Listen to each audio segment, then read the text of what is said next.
What is going on, everybody? Welcome back into the show. Jake Shavink here, as always. We have a special show tonight.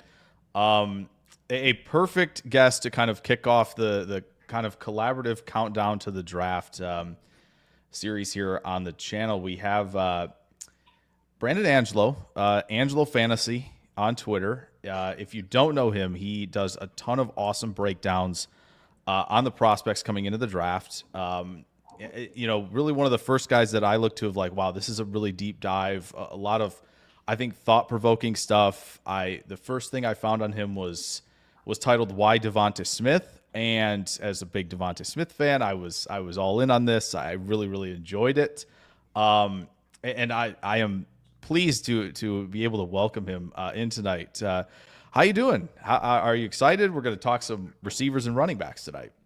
Absolutely. I'm always excited to talk receivers, running backs, and I appreciate the kind words. I remember doing the why Devonta Smith because I remember watching him when he was a junior at Alabama, and I was like, this guy is going to be unbelievable. When he blew up, it was awesome to see him have that massive Heisman season. But yeah, I'm excited. I know you're a Packers fan and I'm a Bears fan, so this is going to be a lot of fun just kind of breaking this stuff down because I think the Bears are in the market for a running back and the Packers are in a market for a wide receiver. So this is going to be a lot of fun, and I'm excited to kick it off.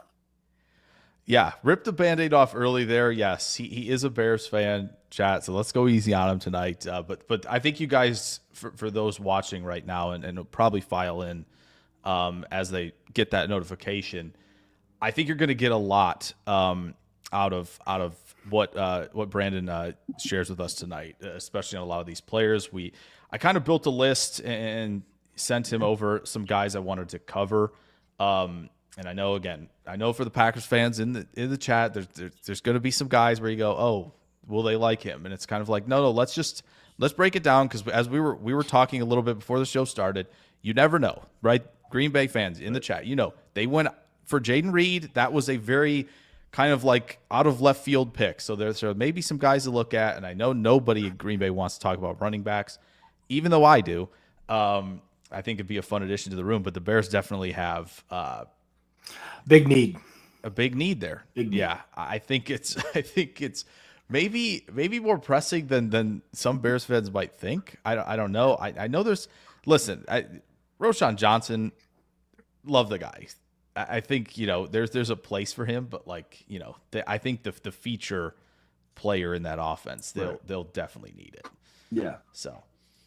Yeah. All right. So I think what we're going to do to start with, we're going to go wide receivers first. And I think just kind of a good way to start this, I think, is kind of what we're looking for and maybe what you're looking for more specifically to start when you look at the wide receiver position. Like, right.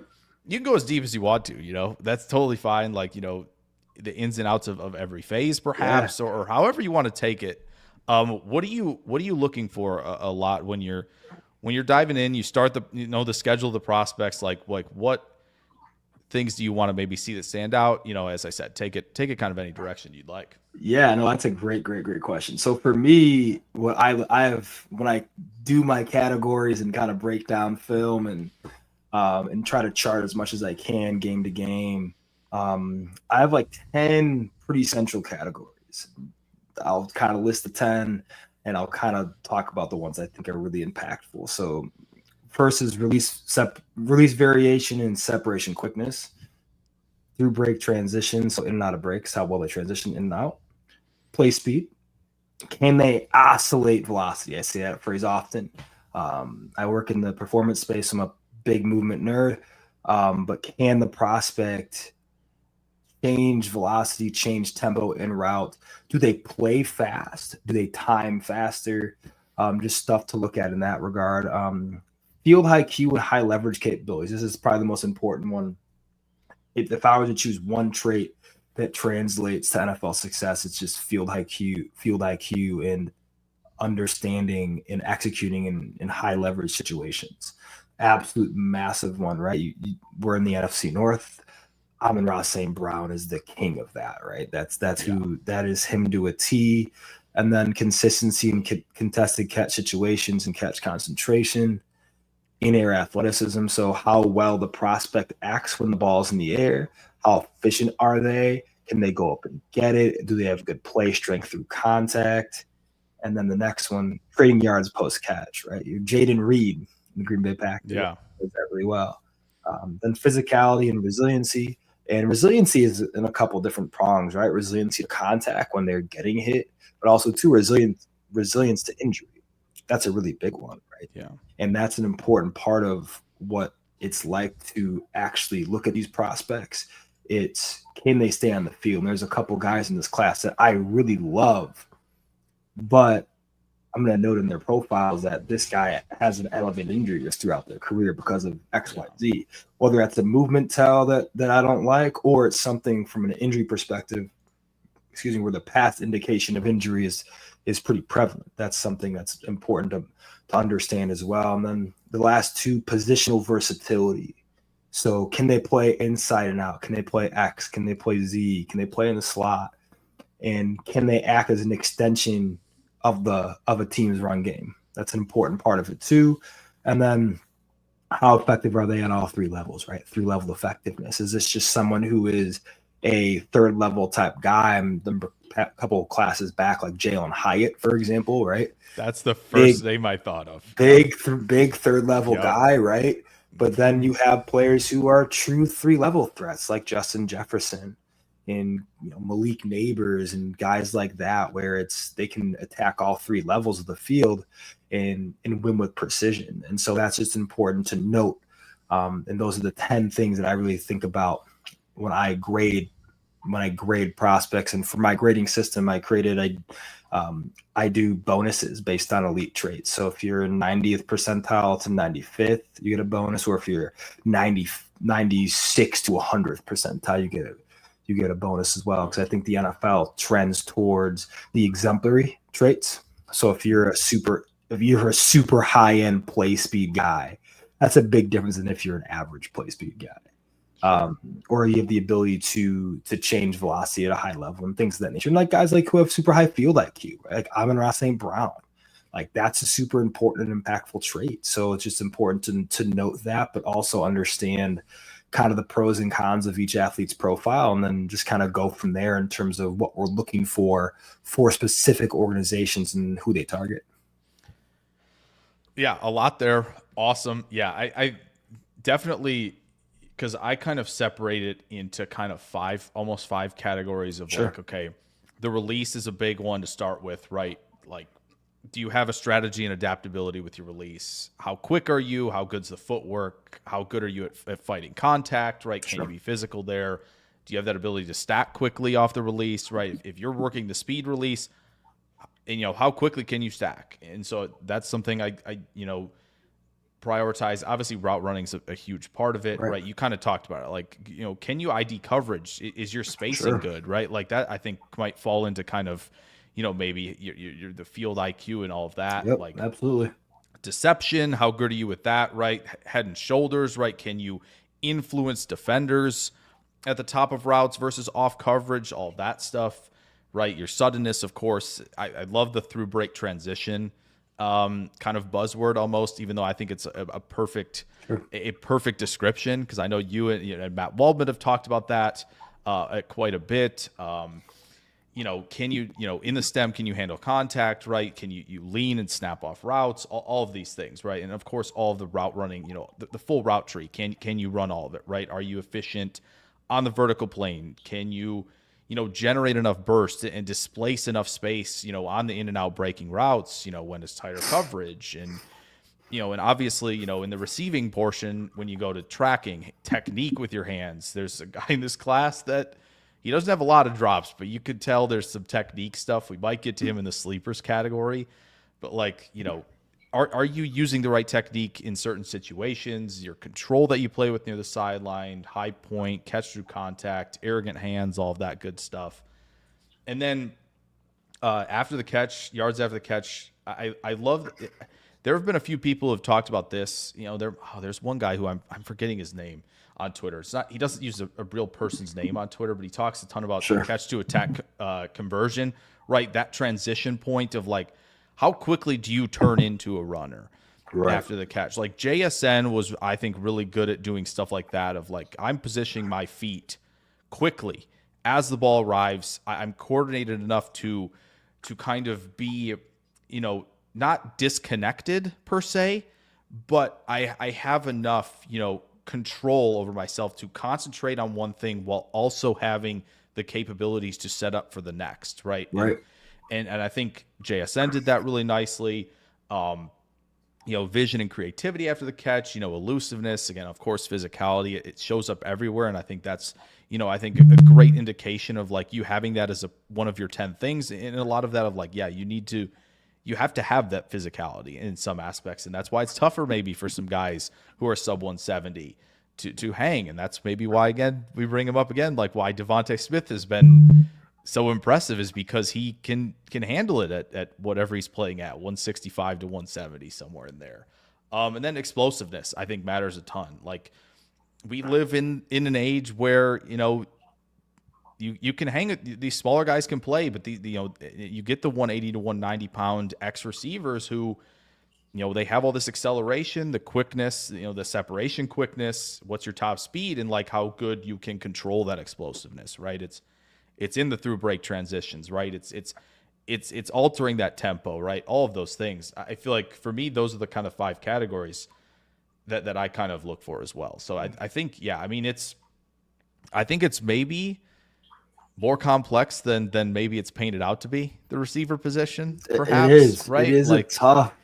Isn't it? It is a tough position. I think Devontae Smith was talking about it on a podcast like last week, and it's he was kind of exclaiming how you might get only 5 balls thrown your way a game, maybe only 2 are catchable, and you have to make a play. And so it's a tough position, man. Everything has to go right. The blocking has to be sound. The ball placement has to be solid. You have to get a good release off the line of scrimmage and execute at the stem. Like there's so much that has to go right from an execution standpoint. So that's why, like, when you look at these prospects, like precision is super important. Are these guys precise route runners? Are they precise at all phases of playing the position? Because there's a lot of guys like last year, like Adonai Mitchell, who's now the Colts, like incredibly gifted mover, but the precision and the consistency just wasn't there. And you can't expect it to not be there collegiately and expect it to be there when you get to a high level of play. So that's the type of stuff that I look for and talk about managing these prospects in terms of their outcome and all that stuff. Yeah, I think Adonai Mitchell's a great example of something that I've kind of learned more of, like great separators versus, the precise route runners a little bit more. Like Mitchell, there was definitely projection for him. There's no question, right? And you saw it with the Colts. There were a lot of, some mental errors that came about all season long.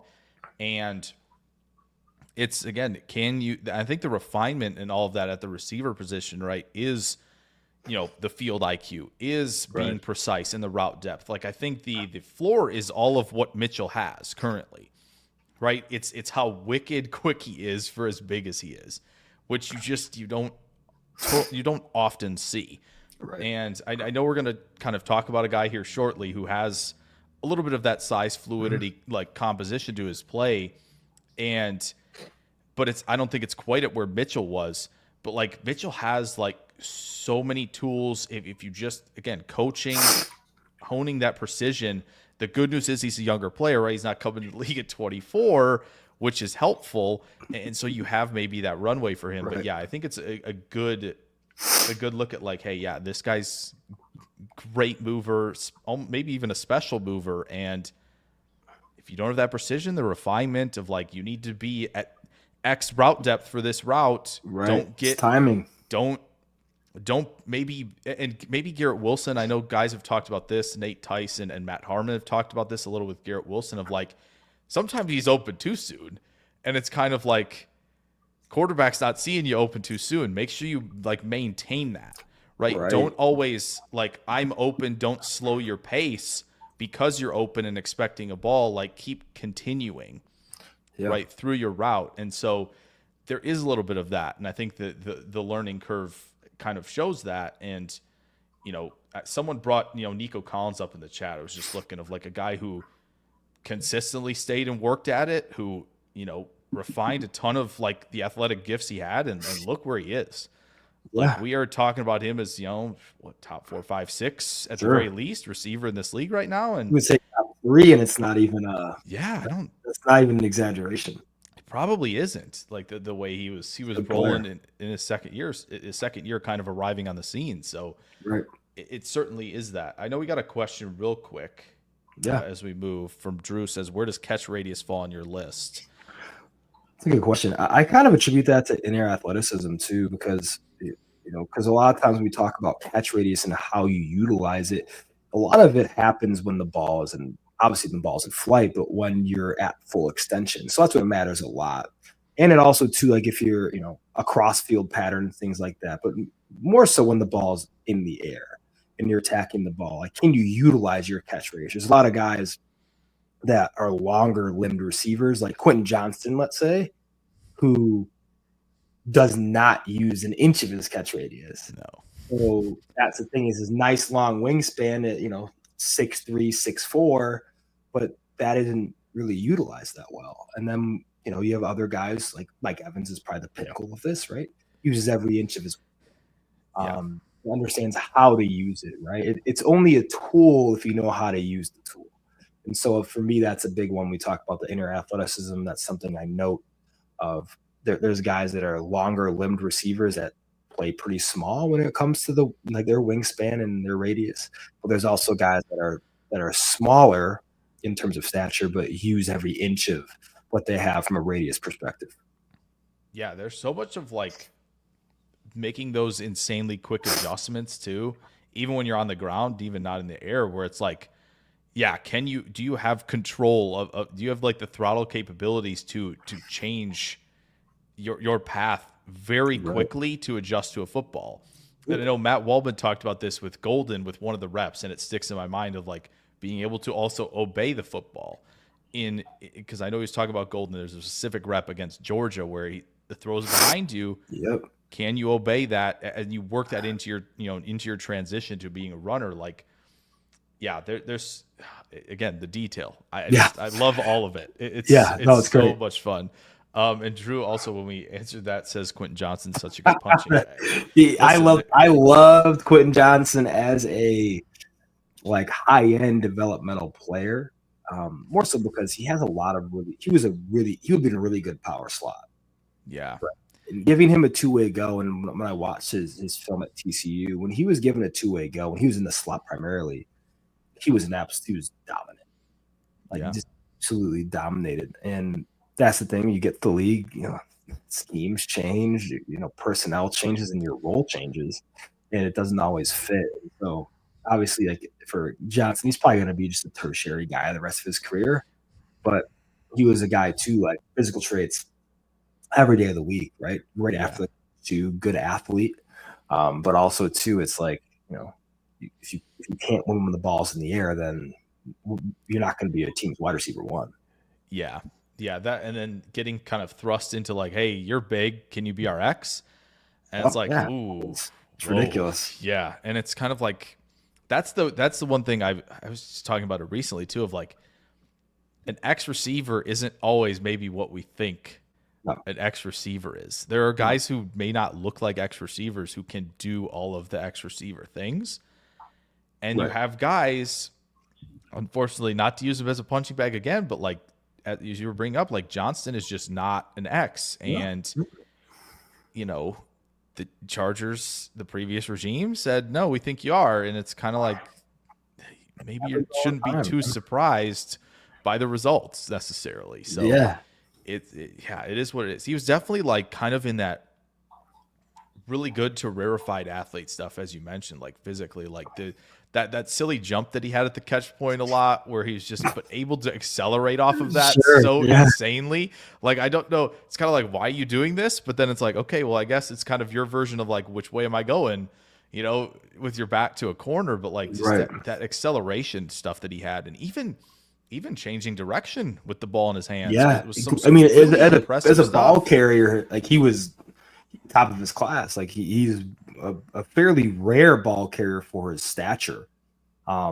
just dexterity he has. I mean, it's one of those things where he doesn't go down on first contact. He's physical, good in space mover, but that doesn't show up in route all the time. And that's the thing, is like, you just hoped it would, and developmentally he'd be in a place where that ascension is going up the mountain. But the Chargers, obviously with their regime change, it's not obviously the best fit for a skill set like his, because realistically he should be playing a similar position to Ladd McConkey, right? Obviously Ladd is a much higher end player at this stage in their careers, but that's the tougher thing. You see it all the time, like Treylon Burks, with Tennessee a couple of years back, when they thought he was just going to replace AJ Brown during the trade. Like, no, it's just because physically they're the same height and weight doesn't mean they're the same player. But yeah, I think that happens a lot when we just archetype players towards just, okay, height, weight, speed. This is the prototypical X, is the prototypical slot receiver Z, what have you. And it makes it difficult, because a lot of times guys are way more or less than what they seem. Yeah, that's such a danger. This is no slight against DJ. Maybe they're making him kind of do this, and they're putting together for him to comment on it. But like, you get those like measurable comparisons at the combine, and it's kind of like, oh man, don't do this to the kid. Like they did Stewart with Garrett, and I'm like, man, you can't. Don't do that to him. You don't have to do that. And so then you get into those, you get into that like space where it's like, you get the like, oh wow, so he's as big, and he, I watch him run like AJ Brown. So Burks, he can be it, right? And it's kind of like, no, dude. No, the refinement wasn't there yet. There was such a developmental track to go through, but yeah. So that's, so much to go into it. So I wanted to start here because I know I've seen a lot of your comments on him, and I think there is a more complex discussion to be had about this player. And it's funny enough that I saw some of the comments saying, one, I know Ian the Great says, what receiver is fast, big frame that can be available at 16 to 20 for Green Bay to go up and get. And I saw Brendan Hallen post Ted McMillan. Perfect segue. We're going to talk about Ted McMillan right now, because I know, as I said, I've seen kind of your comments of like, how you feel about the player, and, the comparison that has been going out there of who Ted McMillan could be, but I don't think we're there yet. So, and I tend to agree with it. I think the comparison to this player for Ted McMillan, for those who maybe don't have that comparison yet, they're throwing out the Drake London stuff. And when you look at the stature, and when you look at maybe some of those like, high-end production metrics, your first downs per target, the yards per route run, there's a lot of that matched up, in terms of like other first-round receivers. And it's so like, okay, wow. So the production metrics, the size, all of that is there to comp to London. But Brandon, what do you see from Ted McMillan that maybe goes, I see it, but at the same time, there are things that I would like to see more of? Yeah, I think with Ted too, it's just one of those, I just think he's being miscast in a way where we think uber productive player, power four school, wide receiver one in an NFL team. And that's really not the case for who he is currently. I think the developmental track for him is a T. Higgins. I think Drake London's physicality in route, at the catch point, as a post-catch athlete was really good at USC and is really good on the Atlanta Falcons. Ted McMillan doesn't have the physical nature that Drake London brings as a presence. And that's the important part. Neither does T. Higgins, if you think about it. That's not who T. Higgins is. T. Higgins is a finesse-based X who, when he's on the field, is pretty productive. And that's who I think Ted McMillan is likely to become, or a player like T. Higgins. But I think the interesting part about McMillan and what he doesn't do well, we like to talk about what he does really well. And what that is go back to the catch radius part of that. The in-air athleticism, right? Former volleyball player, does a phenomenal job at maximizing his height and spacing when the ball's in flight. Great at that. Yeah. But there's some things that he has trouble doing. He has trouble tracking and adjusting with balls over his right shoulder. Notice that. but also too, he has such a marginal toolbox, the line of scrimmage. Releases are way too linear, and it's just one of those things where it's like he has to win by hand fighting and out positioning the DB through breaks. That's going to be really difficult to do when the DB on the other side of the ball is like a Jaylen Johnson caliber DB. Yeah. It's not going to happen. Mm-hmm. And so that's the thing is, you go through the 12. Sure, yeah, you can out leverage those guys and win hand-to-hand combat and uncover. But I think at the NFL level, it's going to take him too long to uncover when he's pressed. Yeah. And just some of those items are tough. I think he can telegraph his inside break off his stem. One thing I will say is he understands blind spots, how to exploit them on deeper patterns. He does. And I think he does that well. I think the intermediate area stuff, level 2 stuff is good and bad. I think on outbreakers, he's great. I think on inbreakers, there's a little bit of a telegraph. And that's a tough thing. He can be delayed or drift towards the middle of the field a little bit too much, or drift closer to level 3 than level 1, where he needs to be coming back to the ball. And I think that's the stuff that's hard to rely on year 1. Like that's going to have to be ironed out as he grows into a higher target share type receiver in the NFL. And like if he's there 16 to 20, do the Packers pull a trigger on him? Yeah, you have to, in my opinion, because I think this is a guy that has the upside to be a really high-end 2 in the league. And to win in the NFC, you need a high-end 2. Yeah. That's just think of the teams right now that are like the 2 top teams, the Eagles. Their 2 is Smitty, who's probably the best 2 in the league. And the Lions, their 2 is going to be Williams, who is coming better and better each year and is starting to figure some things out. And he's an absolute explosive level 3 guy right now who's starting to figure it out in the first and second. But that's what you need. Yeah. You need 2 guys that are higher end contributors. And I think McMillan's going to be someone who it's going to take him a little bit to get there, but he has the physical tools to give you high end production at the receiver position as a 2 in the league. Yeah, I think there are spots with the release where sometimes like he has timed up things nicely against some contact, but there are other times where he is stuck. He is completely stuck, and it's like, oh, there's not even going to be a route here, essentially. And so, and again, this is no slight on the Big 12 of like, okay, like, it's a fine conference. It's going to get a better production escalator than, of course, any of the group of 5. But if he were, I think we'd have a better indication of him if he was playing against guys like, kind of throw back a couple of years. If he was playing against a Stingley, right? If he was playing against those types, I think you'd have a much better look of like, for sure. You would have a nice look of like, okay, like and I think it would be more pronounced as like people would notice more of like, oh yeah, he struggles here a little bit more. And I think the other thing is,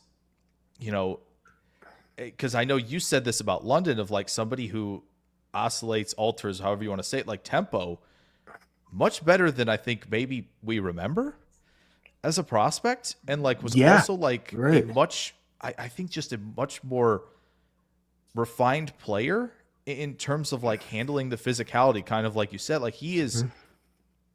I think teams started to figure out like, oh yeah, maybe we shouldn't press Drake London because he's swatting through our guys pretty quickly, and he's winning on a variety of routes. And he, when you have that sort of late stem, that late stem pressure that he has on some of those like simple hitch routes, the stop routes, like that matters. Yeah. It is one of the most, if not, I think it might even be the most popular route in the NFL, where it's like, if you can, change that tempo and like get DBs on a little bit of the defensive when you're making that late pressure, that makes a difference. And I think like for me, like maybe even more so than the work against press for some of it is like the body language that he has. You can tell, like I put it in the video that I have on the channel, like back-to-back plays. He is straight up and down. Like there's no like shoulder lean. There's no lean forward or anything when he is breaking in or out. Like you can tell when he is going to be running an in or out breaking route, because then you go to the next play and the shoulders are down and he's, yeah, I'm running a slot fade. I got to go. And no, the teams are going to pick up on that immediately. And they're going to be like, oh yeah, if you see him raise those shoulder pads at all, 2 to 3 yards off the line of scrimmage, he's not going deep. He isn't. And he'll be looking to settle down, and you can clamp down on any of those routes. And so like he has to work more on like, all right, can I treat everything like I'm running down the field? And again, he doesn't have elite speed, but I think you see some of the fluidity that he has, and you go, maybe there is some, there is a track to like, okay, maybe you can offer some of that sort of late stem pressure in some spots, because as you said, like the blind spot work is pretty good when you watch him. And there's plenty of stuff on the vertical plane that he does a really nice job of. Like there are plenty of times you see him work back to the ball really nicely with some, maybe some, because there's tighter coverage, because again, he's not the most explosive player, but maybe there's room for like, okay, like I can show more pressure in the stem to not tip the hand, and B, because I'm bigger, I need to create more of that physicality at the top of breaks as well to kind of round out this profile and get to where I think a lot of people think I can be. Right. But yeah, I completely agree. I think a lot of what Tet McMillan needs to work on is just like you talked about, just the refinement, right? It's the details, especially as a bigger receiver who is not a great accelerator. Neither was T. Higgins. I mean, very similar accelerators, actually, even like their 10-yard splits. Similar guys. And I think it's the ability to change speed and be able to change tempo and route and make things look the same. Right now, he doesn't do that very well, which is fine. But if he wants to have a long career and be a really productive two in the league, that's going to be an absolute necessity for him.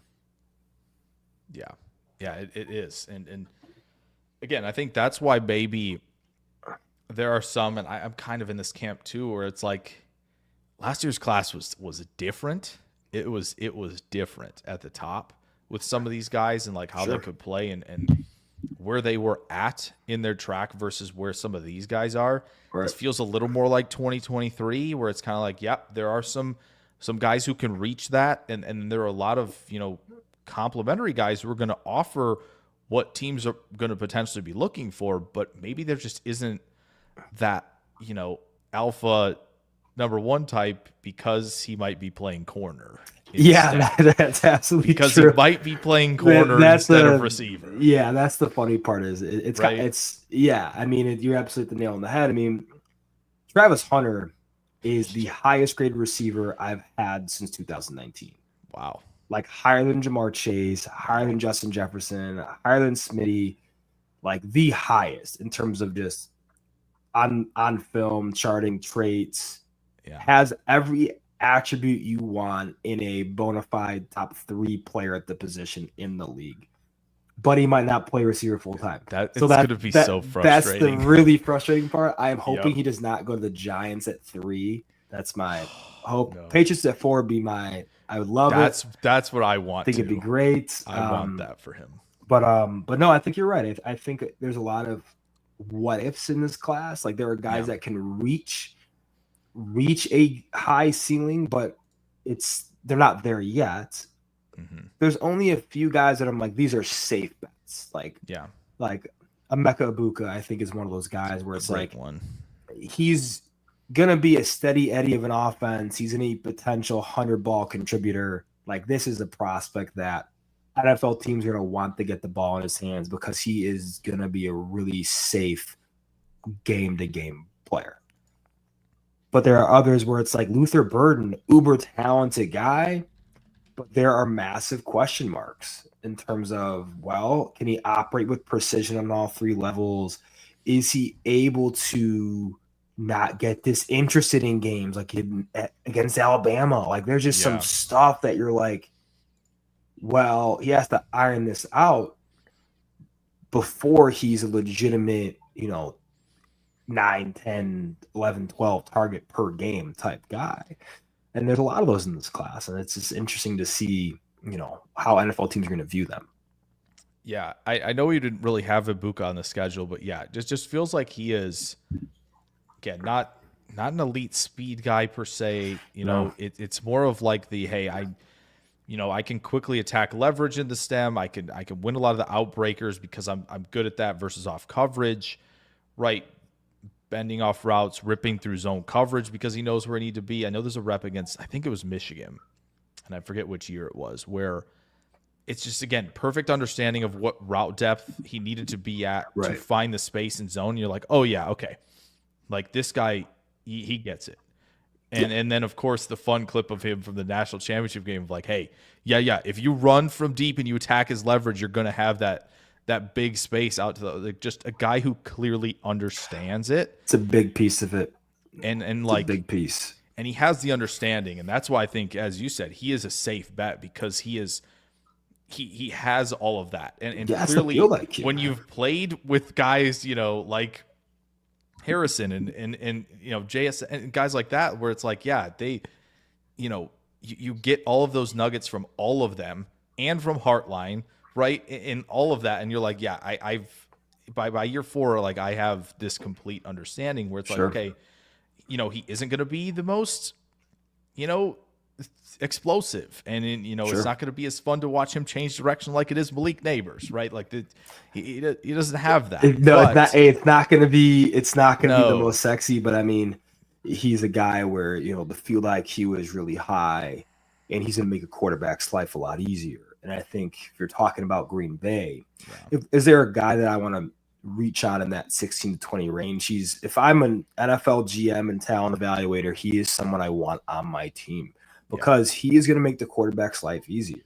And that is a really big deal. Like imagine the Lions not having Amon-Ra St. Brown. Right. Imagine the Rams when they were really good a few years ago not having a Cooper Kupp. Like that guy who is an absolute chain mover, who is good in high leverage situations, who has a high level field IQ. Like those guys can stick around for a long time and be cornerstones of an organization. Yeah. And those are guys we need to bet on more so than guys like I'd rather have Ibuka over Tetairoa McMillan just because I know what I'm getting with Ibuka. Yeah. And that's a really important part is we like to take the talent and say, okay, this guy's the more talented prospect, but what if he doesn't reach that ceiling? Yeah. What is he then really? So then it's tough. It's like we know Ibuka is going to probably be a Chris Godwin type player. Yeah. I will take Chris Godwin on my team 10 times out of 10 over someone who is maybe like a T. Higgins. Yeah. So that's the thing for me where it's like Ibuka is really, I think I have him as an 87th percentile prospect, which is pretty high. Yeah. But a lot of it's because I think he's going to come in day one. He's a 1,200-yard receiver. Yeah. He's going to catch 100 balls. Like that's the type of player he can be in the right offense. Yeah, I know I've had a couple conversations, folks, of like, Ibuka versus JSN. What do you think there? Like, I'm kind of like, I think, very similar stuff other than maybe JSN, in a catch to conversion type is I think a little more smooth per se. Now Ibuka's got, some more interesting deployment to him, right, at times in that Ohio State offense. But as you said, like it is, like, again, if Houston had their offensive line thing under control, and maybe they think they do anyway, I don't know, and they go, we just need Ibuka to play off of Nico. And it's like, yeah, absolutely. Because with Tank, with Tank not going to be there, it's like, yeah, absolutely. You want him to play off of Collins, that will be perfect. Right. I was talking about Ibuka to the Rams before they made the Devontae move of like, gives you an option to kind of have, move both around a little bit where you need to. And, it could give, defenses a little more of a headache. And obviously they went and got Adams. It's good for them. That should be fun. But like, if you need that player, like he is that. Right. Absolutely. So, yeah. I know we kind of, I said, like, if we get to him, I know there's some comments about Burden. I know Lee says, wish we, meaning the Packers, of course, need a guy like Luther Burden.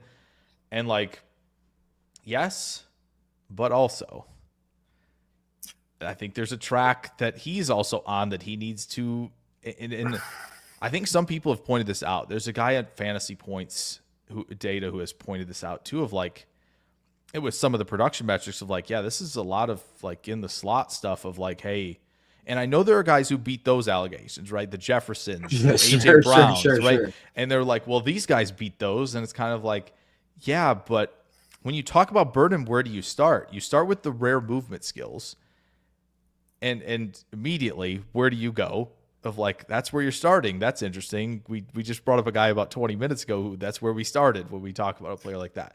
Now, I think there are better, instincts, adjustments at the catch point more so than obviously a guy like Johnston. But I do think, like, other than watching him like be really smooth in transition on like quick outbreakers and the hand usage to win the slot fade, which he was asked to do several times, right, over the course of the season. He was good. Which is like, hey, the slot fade you're gonna see. Right. So if you're Washington and you run this and you know like that's what we need and you want that, like that's it. You have it. Like if you want another player to accentuate, what Jayden Daniels does well and what Burden does well, perfect. You can do that. Like I would not be opposed to that. Now that's a lot of investment and they have probably other things they want to invest in, but like after the Debo trade, but like that would fit, I think, really nicely. But I do think there are hangups that I think maybe we're kind of avoiding because he's been super productive. Yeah, it's tough with Burden because here goes this. Physically, he's as talented as anyone in this class not named Travis Hunter.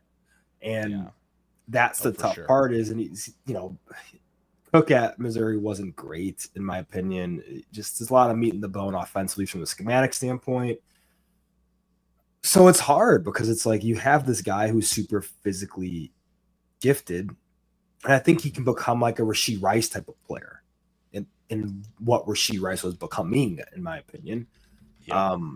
We'll see if he gets there after the injuries, but for me, it's kind of like that, where this is a guy that provides a physical demeanor to an offense.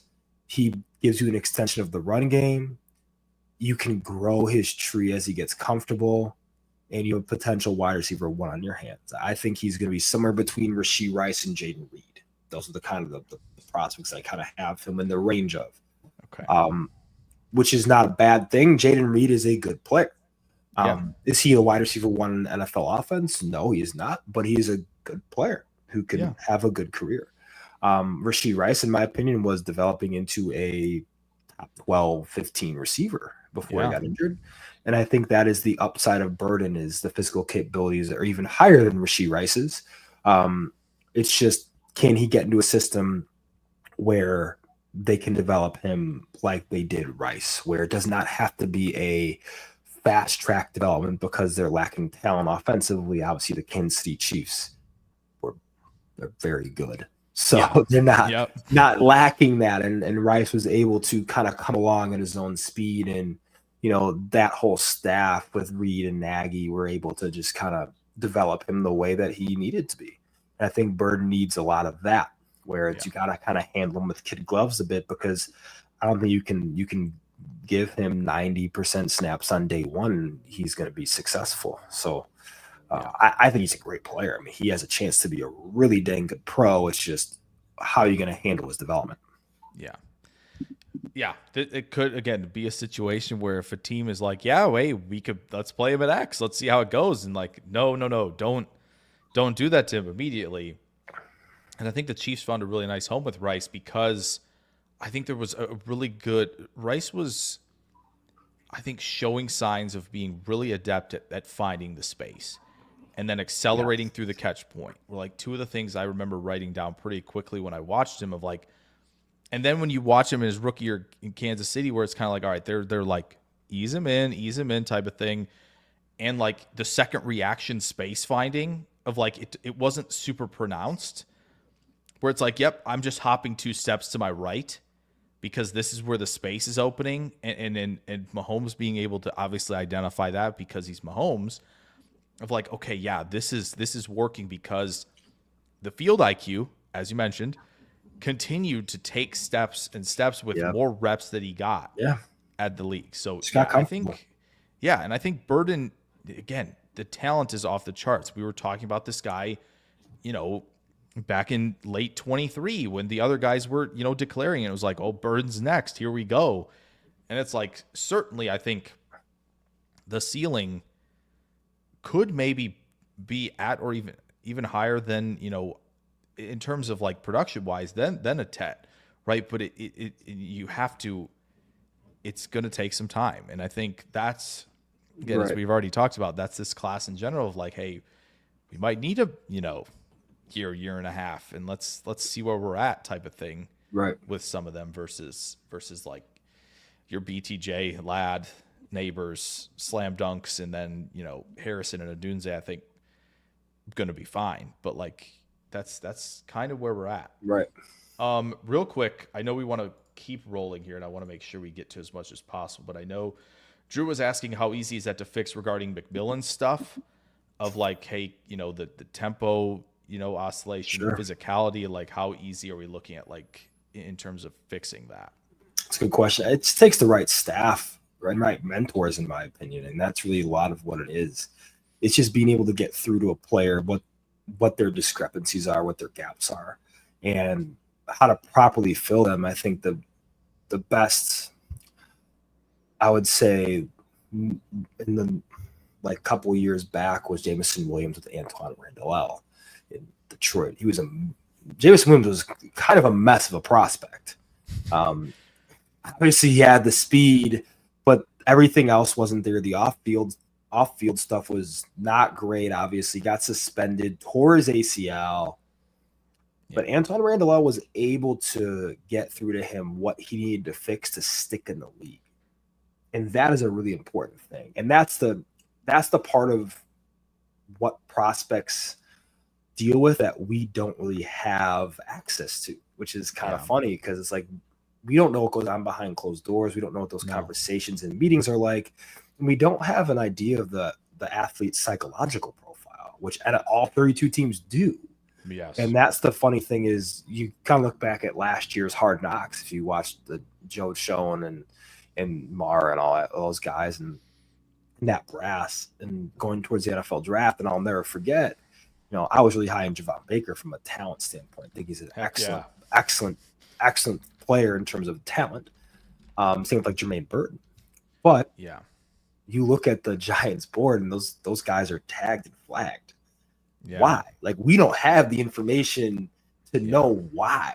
Yeah. Right. Why are these guys? Why is their psychological profiles listed in red? Yeah. And that's the stuff we don't know, as as the not the 1% of the in the know. Right. So that's the stuff that's tough. We don't know what players, their situations are like in terms of home life, family, all that stuff too, like what they've gone through psychologically in their own lives. Have they been able to deal with it? Do they have somebody to lean on as an outlet for that? It's hard, man. You're a 22-year-old kid and you're given millions of dollars. It's an easy and a hard thing. And I think too, having the right mentors in building to be able to provide not only the developmental aspect of the position of playing receiver, but also provide the athlete a safe space in terms of, hey, developmentally, these are the expectations. This is what we're going to do to help you along as a professional.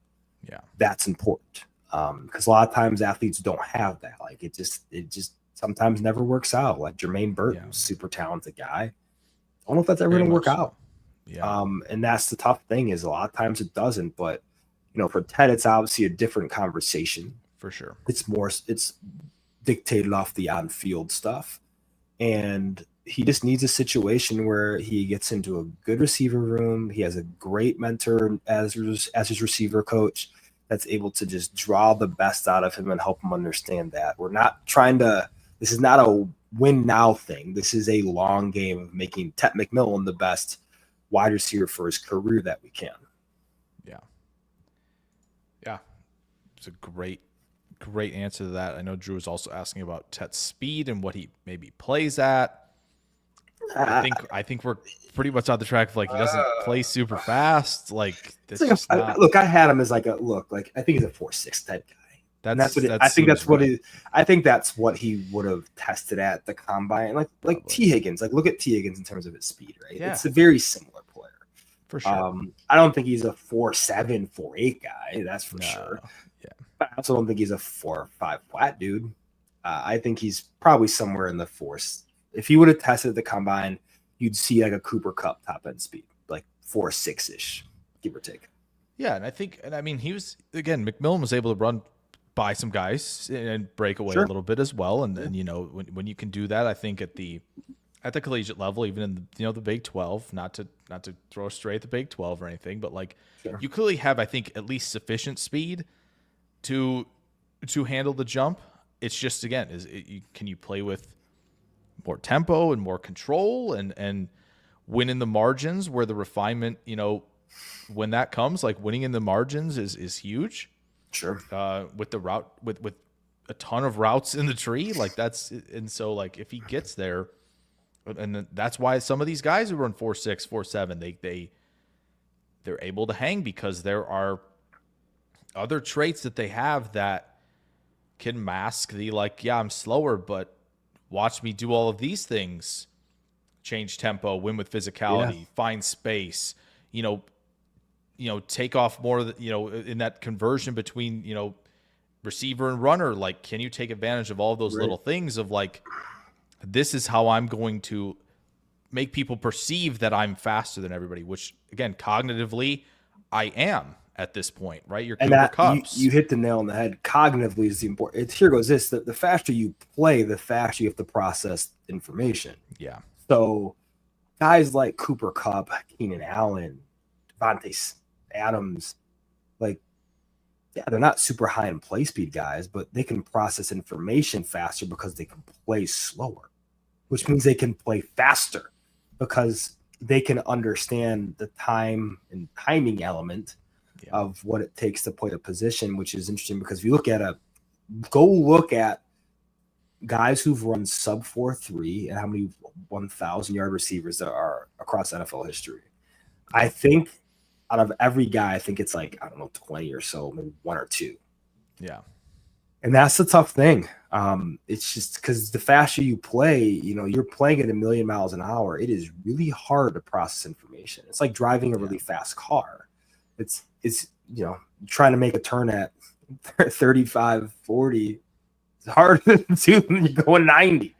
Yeah. So or like the F1 guys in the NASCAR drivers 200 perhaps. Right. Exactly. Like it's just a different beast, man. I mean, it's just the bigger engine doesn't always mean it's better for the on-field performance. And I think that's why guys like Cooper Kupp, also too, like those guys have long careers because they don't have to rely on their linear traits to be productive year-to-year players. Yeah. And speaking of sub 4.3 guys, and I struggle with the fact that he's here, and I wish he wasn't based on the other sub 4.3 guys, but sure. Yeah, Matthew Golden, who I think a lot of Pack fans, they know the name by now because you see some I think bigger channels on the creation space who are like, yeah, they need receiver. We're gonna plug and play Matthew Golden into the offense. So I think Packers fans have gotten very, very comfortable with the player that is Matthew Golden. So sure. Maybe just additional thoughts on Golden, what you see, what you've liked, what maybe needs some work. I know, not to jump in front of you, but I know some people were talking about, at Houston, the hand technique, a little bit of clapping in there, the adjustment stuff wasn't great. Clearly that at least took a step forward. Sure. At Texas. And that's what we want to see. We want to see like, okay, we're taking steps. So yeah, what's just additional thoughts on what you like and maybe don't like about Golden? I think the first thing I noticed and took notes on was he draws so many flags. Like he draws an obscene amount of penalties. There's two guys in this class that just automatic in terms of drawing flag. Him and Jayden Higgins for different reasons. So many flags for whatever reason. Yeah. But I think too, like one thing I liked is he's a great late separator in the low red zone. Like that's something I really appreciated about Matthew Golden. It wasn't. I didn't even. So he didn't run. He ran 4.29, but on tape he doesn't play that fast, which is actually a good thing. I'm good with this. Yep. And I'm totally fine with it. His stock goes up, but for me, it's like I would rather you play. Just run 4.4, dude. Yeah, right? Just run 4.4. We're comfortable. It's fine. But he's just one of those guys. He's a good low red zone player. And the thing too, with what the 4.29 does, it makes defensive backs respect the vertical plane a lot more. And so it'll make the intermediate to short stuff a lot easier for him to get to, right? He snaps off his breaks really well on stop patterns. Just the stuff that you like. Like I think he's a better manipulator than he is a linear athlete, actually. And he just has some stuff to his game that's really good, especially vertically, and the ability, like I said, to draw flags, but also to when the space is condensed on the field, really good in the low red zone. Really good in the low red zone. Yeah, he's gone by 15. In my opinion, there is no chance he gets past 15. I think he doesn't get past the Cowboys at 12. That seems about I think that is where I think that's the furthest he falls. He's a guy too. I think teams right when we get around the Bears pick, like if Jeanty's not there, I think teams are going to try to trade up with the Bears at 10 to try to go get him. Yeah. Because I think he's just that much of a difference maker there. And I think too, the aura of him might be better than the actual player sometimes. And Perhaps. You kind of see that with guys who are really high end guys in terms of their 40 and play speed, because it gives the defense an extra variable to think about on every single play, which is rare. Those guys don't fall off trees. Like that's why the Lions traded up for Jameson Williams and he went really high. And he thought it was a QB almost. Yeah. Because they moved up that far. Yeah. And so, but that's thing is, it gives that Lions offense, it makes Amon-Ra St. Brown's job a whole heck of a lot easier. Oh, yeah. And it makes it so you can find rush lanes for Gibbs and Montgomery. And that's the stuff we don't think about with receiver. We think it's going to be the production, but it's really, what do you do to a defensive coordinator Monday through Saturday? Yeah. And it's going to make life really hard for defenses when you have a guy who has 4.29 speed and what they think opening up a lot for you underneath, but also opening up a lot for himself because he's a really sound route runner technically. I think you're right in terms of the hands. That's the one thing that's a little bit of a demerit. It's just, it's not like, and he's not a wide receiver one caliber catch concentration guy. But I don't think he has to be a really good player. And I think he's someone like I said, teams are going to be trading up for, in my opinion, to go get him around 10. Yeah. The one thing you hear like little nuggets about this, but like everything that like has come out, and there hasn't been much because the NFL, they don't like doing this, but it seems like the character's off the charts from the few things that have been said that have been public on him. And I think Ibuka would have the same thing if people were kind of releasing those as well. But yeah, I think and again, the tough part is I know the red flags are going to be the production for a lot of people. And I think that's totally understandable. But then when you go and you watch him and you watch potentially a QB. Doc, don't talk about maneuvers. A QB, right? And you go last year and you go, well, why does Worthy and Adonai Mitchell have production issues? That's interesting that we're bringing up Bond and Golden a year later of guys who have production issues from the metrics. That's interesting, isn't it? That's interesting. It was brutal to watch. Like the fact that, think of it like this: 0 out of 4 of those guys, 1,000 yards with viewers. 0. Like that is incredible to me. Such an indictment on Sark and it's just really play bad. The better QB, buddy. It's just really bad. But no, Golden's one of those guys I think that's going to make a really big impact year one. Whether it is going to be statistically or like schematically, that remains to be seen. But I think from a scheme standpoint, he provides an absolute headache for defensive coordinators. Yeah, and I think the frame, obviously, maybe some people a little more concerned about that. If you go to Dallas, right, you may get some perimeter looks because they're, putting Lamb in the slot to give him some easy wins and let him create after the catch, right? But I do think there are, some of the quick jab ones or the two-step releases that he shows where it's kind of like, yeah, no, he can get corners out of position pretty quickly when he's given that opportunity. As long as he continues to work on, kind of all the stuff that, this is the guy I go to at all times. Watching Devontae Smith just be able to swat guys so quickly and just have a quick understanding of like, yeah, he's jamming now, or he's going to jam in, later in the route, of like being able to just work through that. As long as he continues to refine that, I think then you might even have a bigger problem to worry about on Sundays, right? Where it's always is a plan. That's the thing, is if he keeps having a plan for those type of things and those items, he's going to be a really impactful guy. I think he's pretty similar to Brandon Cooks.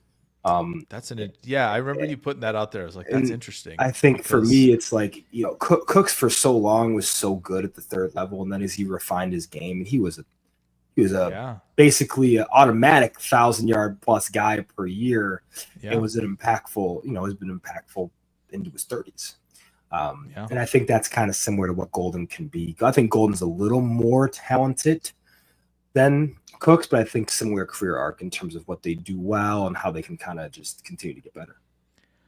Yeah, and some of the in-air athleticism stuff, right? You watch like Arizona State, and it's like a 4th and 2, and they're going to them on like just a little simple out route, and just elevating and staying controlled to the sideline, right? Not some of these guys, I think, do this where it's like, you're running, and it's totally understandable. If I was running and I'm jumping, I'm also probably drifting because I don't know how to control some of that. Like the ability to kind of stay composed and controlled.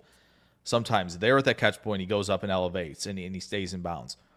The 2-point conversion against Arizona State, elevates, jump up and through, immediately snatch and turn away from the defender that's anywhere near him. Just like some of those like subtle stuff that he does. Obviously the touchdown that he scores, right, on the 4th and 13, that late pressure on the DB, he is stemming right at him, late pressure, gets him to move exactly where he wants him to move, and he's created all that space for himself late in the route, as you kind of said, some of that late separation where it's. And again, if you're going to ask him to win in and out breakers, like, my goodness, if shredding Georgia twice on all of those, like, has got to be as good of kind of like an indicator. No, he was. That's his. If you watch one game, you watch the Georgia game. Yeah, because that's not again. I mean, that's against legitimate NFL talent. Yeah, and that's an important thing to note. It's just high leverage situations, man. He's one of those guys. It's like he just has it. Yeah. And it's important to note. And yeah, he wasn't a mega producer. He's going to get dinged for not being one of those guys that's high end there. But my goodness, you watch what he did to Georgia, and I remember watching it in real time, and I'm like, there goes a stock. Who's this guy? It's kind of like going up. I remember watching him in Houston. I'm like, man, I mean, this is going to be someone that stocks the arrows just be pointed up, because he's just making play after play against dudes. Yeah, and it's important, man. But yeah, he's one of those guys I think that's going to really make an impact. Yeah, I wouldn't mind it in Green Bay at all. I think others maybe less so. I think it's maybe a little more split. But like, yeah, I mean, he can do stuff at the third level as well, and maybe not as much as some others, but trying to replace Watson from a Green Bay perspective, like it's not the worst option. Maybe not the best option. Honestly, if you want to make a run at the NFC North, you're gonna have to get playmakers on the field. There is not another Matt Golden in this class, and that's kind of that's why teams are going to trade up. For sure. There are others of similar archetypes of this, the Tetairoa McMillan archetype. Well, Jayden Higgins isn't that far off. So, would you rather have a Jayden Higgins in round 2, or would you rather have Tetairoa McMillan at pick 15, 16, 17? That's the thing. Matt Golden, there's not another Matt Golden in this cycle. And so that's the thing. Like there's not. So that's going to be the thing from an impact standpoint that teams are going to recognize. And same with Jameson Williams. It was not another Jameson Williams in that class. For sure. So teams are going to be wanting to trade up to go get him. And it happens every year where you see that. Like it was the same with Jahmyr Gibbs staying in the NFC North, where, it was reported that he wasn't going to fall past 15, 16 if the Lions didn't grab him. it's just hard to find some of those guys that are just so impactful schematically. And Golden's one of those for sure. Yeah. Yeah. I'm excited to see where he lands. I can't wait. I think, No, as you mentioned, Dallas, Seattle's got a couple slot guys that are pretty similar, and they went and got MVS. It's kind of like, you might want one more, and they have the capital to go make that happen if they want to. Right. They definitely do, based on the trades they've made. So, yeah, really excited for him. I want to get to two of your guys that you've talked a little bit about in the Twitter space quite a bit, because I think they're really intriguing. I know the folks in the comments in the chat here are maybe a little more back and forth on Trey Harris and like what he, as again, you're looking for kind of a replacement, right, at this point in Packerland based on Watson's return timetable. But Trey Harris and Jack Bech, two guys that you liked. And I know we talked a little bit about Bech before we even started. That was the other thing. We had a nice chat before we even started about some guys that would have been nice if it was included, but we're going to get to Bech. So go. The floor is yours on these two. Yeah, for sure. I think with Trey Harris, the number one thing that sticks out to you is how in control he is within his routes and at all three phases, right? He's great at the line of scrimmage, great at the stem, and he can break off routes extremely well for his size. Not a burner, right? But he doesn't need to be. Reminds me a lot of Allen Robinson in that regard, where he's going to be able to win at a lot of different phases of the routes. Pretty simple tree at Ole Miss, right? Just so many slant, stop, go, like just just brutal to watch, right? Oh, it is. And hard to evaluate Jackson Dart from that. But also for a guy like Harris, it's the after catch stuff, the physicality, his ability to create space. But two, he hasn't been playing receiver for that long. So this is someone who's converted out of high school to play the position. And just how crispy he is in and out of his breaks. I mean, he has the ability to be a wide receiver one of an NFL offense. I have him pretty high in this cycle. I have him in the 85th percentile in terms of I think he can be a high end. I think he has immediate starter potential. Okay. And he could be a long-term option. The issue is with Harris. Developmentally, a guy like him can get pushed aside because of injury. That's the difficult thing, right? I mean, as dominant as he was at stretches, I mean, you look at his yards per route run and all that type of stuff. I mean, he's is the top of the list right there. But groin injury in 2024, another injury in 23, the end of the season. So you have two season-ending injuries to a guy that needs development in terms of just hasn't had a ton of experience playing the position. And that's the only thing that gives me pause. I think everything else for me, this is a guy that could be a wide receiver one in an NFL offense, but it's the injuries that kind of just, make you a little bit more leery. Besides that, I think he's a day two guy that's going to continue to ascend and make an NFL team really happy because he has the ability to be a 3-level guy, can contribute after the catch, is physical in the run game, just able to do it all at the position with few big warts, I should say, from a play standpoint. Then when you get to Bech, I mean, I think the big thing is for him, it's just physical, dude. Like he is someone that you're going to want to get the ball in his hands because he is going to give you everything he has on every play. It reminds me a lot of, we talked with before the show, Jacoby Myers, like just a physical ball winner on the intermediate areas too, like just able to be a safe, reliable safety blanket for an NFL quarterback. I mean, just one of those guys where you're just getting game-to-game impact in different ways, right? After the catch, at the line of scrimmage, he's a much more abrupt athlete than you'd think for his size, right? Converted tight end, question mark. Yeah. That was you, right? But for him, I think he's one of those two. Its production profile wasn't super pretty. But you watch his Senior Bowl week, people were raving about him in Senior Bowl practice. I remember watching some of those too. Just looks different than some of those guys out there. Was able to really get in and out of his routes really well, especially against some of those really good DBs they had down there. Yeah. But again, one of those guys for me, he's going to be a day 2 guy, likely, Yeah. and has the ability to contribute day 1 because he's a physical player. You're going to want to get the ball in his hands. He's going to earn it, and that's important, right? There's some of these guys in this class that will earn it and earn their time on the field. And for him, I think he's someone that can also make the most of it. Yeah, I think for Harris, I think I try to for the receivers especially, since I love the position, like I try to watch as many games as possible. And I went back to 23 a lot, and I was like, ooh, I'm not seeing it quite yet. And then I had A&M and LSU in the 23 season. I'm like, okay. Because I think, to me, like, based on like maybe all the production stuff, I was like, and some of the big plays down the field, I immediately was assuming like, oh, this is a burner. Like he's yes. So all the Packer fans were saying like he's going to replace Watson. Like this is it. Like he's just run down the field. Yeah, and do it. It's like, not exactly. Like he can do it, right? He has the long strides, and there's enough like in terms of the stamina to play down the field, right?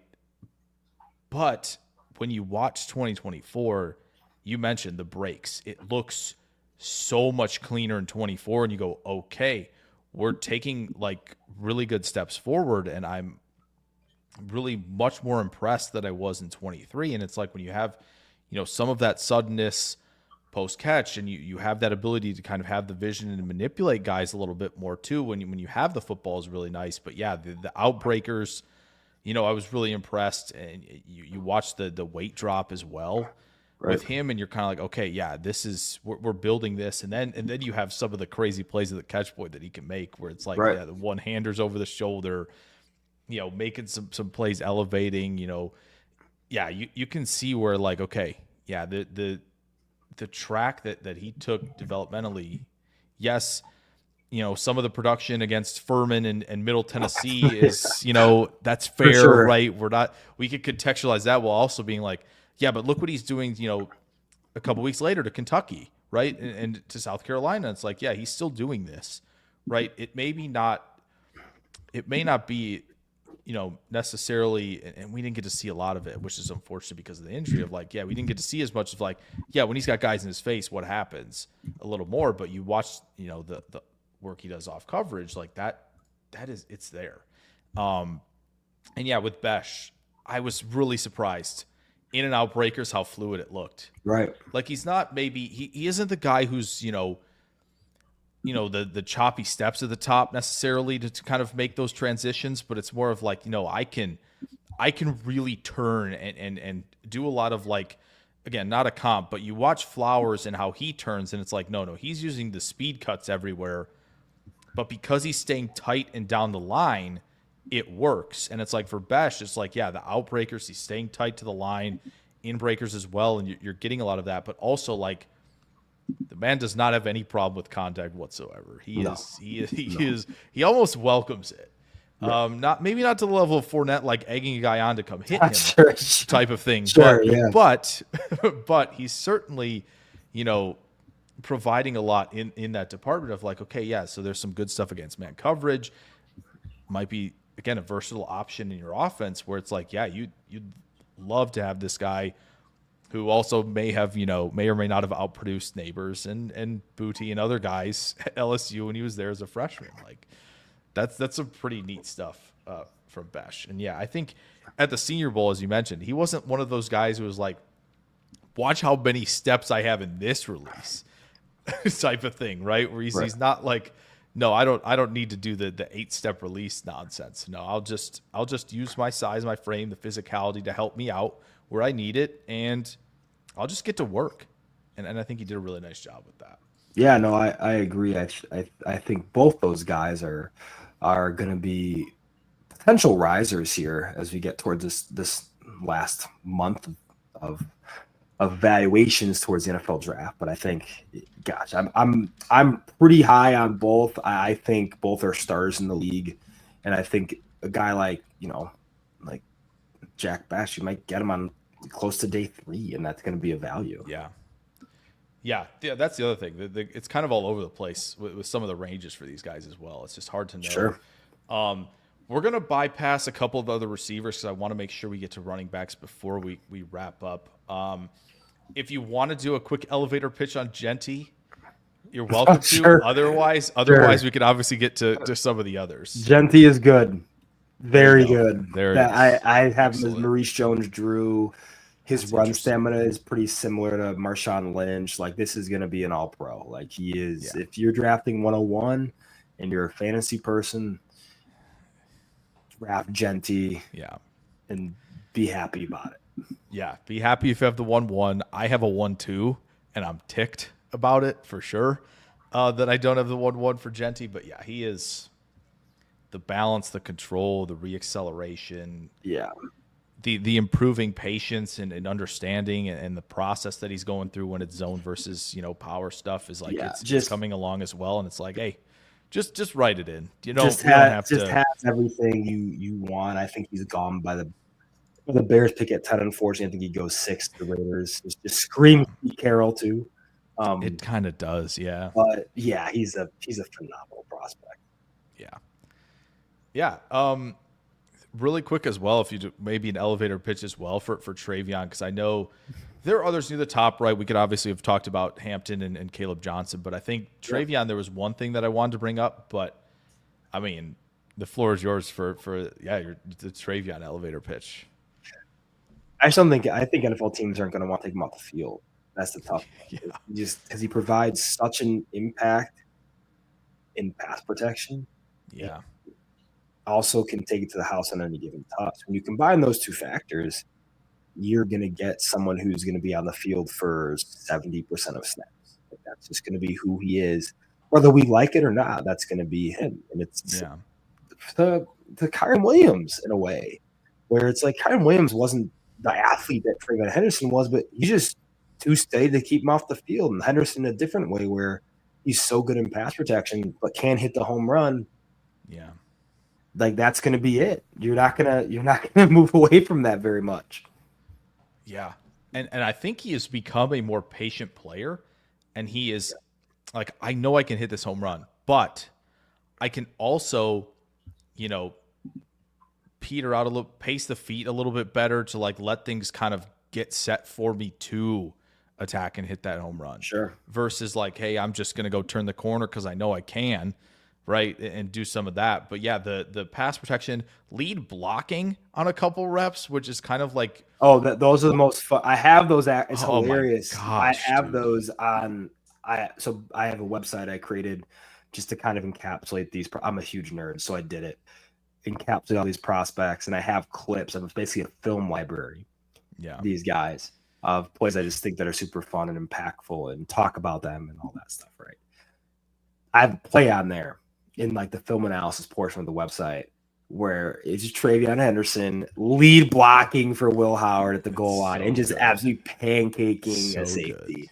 Good. And it is very much used all over his tape. Go to the Penn State game and you're going to see a Treveyon Henderson physicality clinic. Yeah. It's something else. Like, I know Brooks and Roshan a little bit as well, like, we're guys, and Bijan as well, like, we're guys that like, oh yeah, they have two backs, and they're like, you got to kind of block on some of the split zone flow stuff when the other guy's getting the ball. It's a different level. No, man, Henderson. he's headhunting. Like, it is fun to watch. I mean, it's just fun, man. I mean, that's one of the things he does so well, and I think that's going to endear a lot of NFL offensive coordinators for sure. Yeah. Absolutely. So I know you're someone who's talked a lot about Scatabo. I don't remember which one's right, but about like how he plays, and because I wanted to include both of these guys because I think they both do yardage creation well, but in different ways.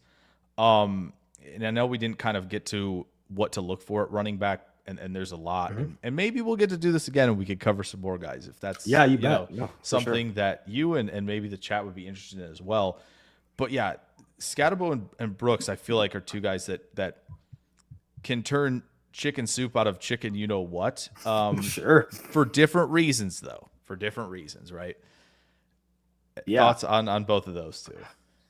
Scadaboo is one of the most fun watches you'll get in this class. I mean, if you love RB play, it is a treat watching Scadaboo just because of the simple reason that there are so many plays that just look completely dead that he's getting 5, 6 plus out of. And you're like, how the heck did he do that? And just the physicality, but also, too, there's such a wide range of skills he has as a mover through contact. That's really important. I likened it to David Montgomery out of Iowa State when he was there in 2018.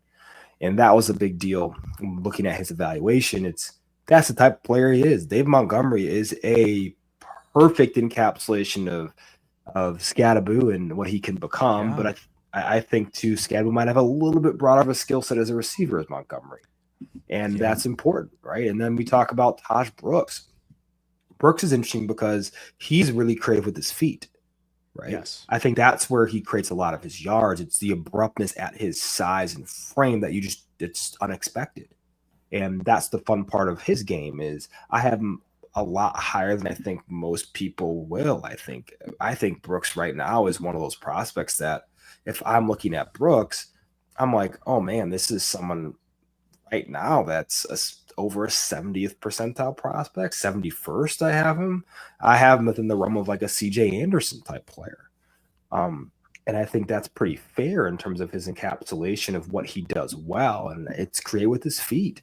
And he's physical. He has good size. He's one of those guys, too, as a receiver where you're kind of like, oh, man, he's actually legitimately good receiving threat. And can do a lot and does a lot well. Is he a dynamic athlete like some of these other guys in this class? No, but I think he has starting caliber traits. And you can go down the list in this running back class of guys who have starting caliber traits. Yes. But Taj Brooks is one that I don't think that's being talked about nearly enough. Yeah, completely agree on Brooks. This might be for those here. This might be like two guys near the front of the train for Taj Brooks. I feel like when I'm going through some mock drafts and it's like he's still there in the 5th and 6th, I'm like, this is crazy. We got to do this. There's no question. Like, we starting caliber. This guy. He could start. He's a guy. I'm like, this guy can start day one. Like he is that good. In my opinion, he's a really good back. Yeah, big, and you may not expect the footwork for how big he is, and it's just like the ability to create that way is valuable to teams for sure. 100%. And as you said, Scadaboo, the ability to use the momentum of tacklers against them almost with the balance and like just all the silly ways that he sometimes. All the just ways that he can just find a way through any type of contact is nuts. Do you want to do the Kansas guys, or do you want to talk about maybe the uniqueness of a guy? Because I know we're kind of coming down to the wire here. What do you think? Your choice. What do you think? No, what do you think the chat would want? What do you think the listeners? Based on what I've, because maybe this guy who I think is more unique could be talked about in a sleeper if we do another one of these. Sure. I've seen one of the two mentioned just in the comments a little bit. Yeah. So maybe let's go Devin Neal and DJ Giddens and like what they might quickly just bring to an offense. Yeah, I think the thing about Devin Neal is just how good he is at spring cut single step plans at the second level. Just absolutely dynamic there. Not a great accelerator, not great at top end speed, but is going to be able to make you miss in short areas in an open space. Good in pass protection too, very good. Cycle. The issue, I think, with Neal is direct contact. The second level is kind of a down ender. But he has good tempo with his runs. I mean, he's just one of those good, steady backs that you can rely on. But also, too, he is a player that can be a starter. Like, he has starting caliber traits. He can make anyone miss an open space. He's going to take it the distance, maybe not, but he's going to be someone that's going to be continually creative in terms of explosives. DJ Giddens is someone I am not as high on as many. I think DJ Giddens is probably like a secondary or tertiary type back. Sure. I don't see the play speed on tape. But with Giddens too, it's like if this is last year's class, Giddens is probably a third rounder, Yeah. right? The second rounder. He has really good traces of mover in open space. I like that. In closed areas, not as much. His play strength, Sure. not as good as you want a lead back to be. But again, this is just, this is a really deep cycle where Giddens could go to Yes. a really good situation and be a potential bridge starter, or a starter gets hurt and he comes in and is able to, take the reins and takes off. Like, Yeah. it's surprising. Let's say he goes to a place like Indianapolis, Jonathan Taylor gets banged up, DJ Ginn's waiting in the rings, good offensive line, comes in and plays well. Wouldn't surprise me. I mean, he has some warts to his game, I think, through contact stuff, some of the Sure. redirect work and the whole can be cleaned. But if he does, yeah, I mean, this is a whole class of starting caliber back. Yeah, it is. And It sure you can is. go 12 deep of dudes who are legit starters in this league potentially, and he has one of those, he has one of those upsides. Yeah. Yeah. The Neal's quickness is nuts. I know. Yeah. Again, not the most explosive, but I know there's a couple runs where you see the gears turning quickly of like, oh yeah, that's an avenue I'm taking and I will take it now. And some of that, there's a little bit of that like burst in transition of like getting the ball to getting downhill in a hurry. But yeah, you mentioned the footwork of like, man, he can string them together, but also just like the single cut is like, That's ridiculous. my goodness. Like it just, I That's forget if it was ridiculous. Illinois or somebody, but there was like, it was a condensed space too, that he's hitting a lane near the A gap.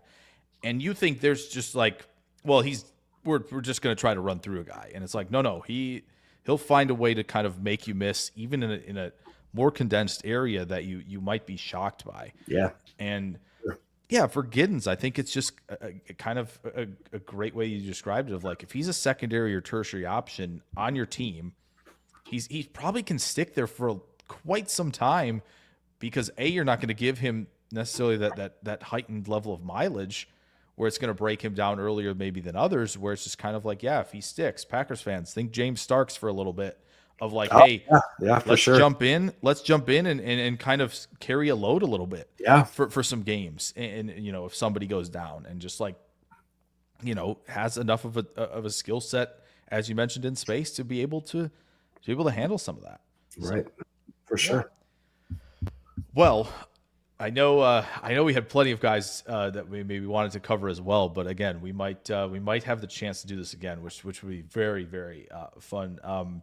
If you want, really quick on the way out here, just let everybody know where they can find some of your stuff and just anything you want to plug here to finish out. Yeah, first, Jake, thanks for having me. I mean, this is a lot of fun. Man, I'm more than happy to come back. Pleasure. And chop it up and to do it again. But yeah, I mean, for me, you can find a lot of my work on Twitter at Angelo_fantasy, especially the free stuff. And then, like I said, big nerd, created a website surrounding all of this stuff and more. Have a whole film analysis library. Have evaluations on the quarterbacks, receivers, running backs, tight ends. Working through those right now, hoping to be complete probably in the next couple of weeks as we lead up to the draft. Okay. But yeah, it's been a lot of fun. Been doing it for since 2019. But yeah, thanks again for having me. And if anyone else has questions below, just feel free to shoot them in my DMs, and I'll be glad to answer. Yeah, appreciate that. I know there's a couple folks that have said they've already followed. Yeah, if you're looking for that, that's down below. It's already in the description there. So if you want to, shoot him a follow, that would be awesome. You will not be disappointed. There's plenty of great stuff, really detailed as well. Kind of like I mentioned at the top, like just all of the traits that he listed at receiver and like going through that and reading the Devontae Smith thing really was like, oh wow, yeah, he is somebody who is a must follow. So yeah, Brandon, I appreciate you coming on. Hopefully we'll get to do that again. You said you're doing some tight ends. Maybe we'll get to talk, a little Loveland and Warren next time or something like that, perhaps. For sure. In addition. So yeah. But yeah, for everyone in the chat as well, throw some thumbs up if you can. And yeah, thank you guys again so much. And everybody have a good Wednesday evening. Enjoy the rest of your week. Take care.